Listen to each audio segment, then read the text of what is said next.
Hello everyone. Today I'm going to show you how to add highlights on Instagram without posting on story.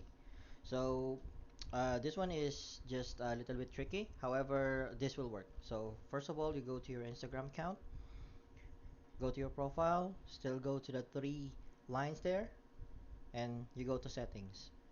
Once you're in the settings, you go to privacy, and since that we're dealing with story, then you go to story.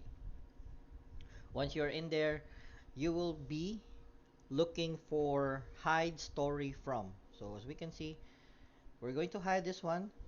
So all of these people here, just click it until everything has check mark on it. But right now, I will not gonna check them all. However, if you will gonna post a story, then it will automatically be in your highlights in this one. So nobody's gonna see it that you created a story for this one. So as simple as that. You can do it. It's so basic. Thank you so much for watching. You do have a great one.